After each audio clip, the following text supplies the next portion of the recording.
In type 2 diabetes, the body struggles to use insulin properly, making it harder for cells to absorb sugar from the blood. This is called insulin resistance, and it's at the heart of the problem.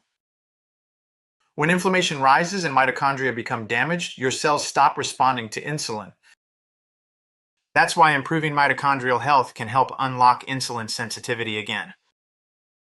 Renu Light Systems uses targeted red and near-infrared wavelengths to stimulate mitochondrial repair, reduce inflammation, and improve how your cells respond to insulin. Over time, red light therapy helps restore metabolic flexibility so your body can use glucose more effectively without overworking the pancreas or relying entirely on medications. Red light therapy isn't a replacement for medical care. It's a powerful, non-invasive support system that helps your body function better at the root. Renu Light Systems is redefining how we support insulin resistance through light, not chemicals. Visit RenuLightSystems.com to learn how you or your patients can benefit from red light therapy. And if you're a healthcare provider ready to integrate this cutting-edge technology into your practice, we're here to help every step of the way.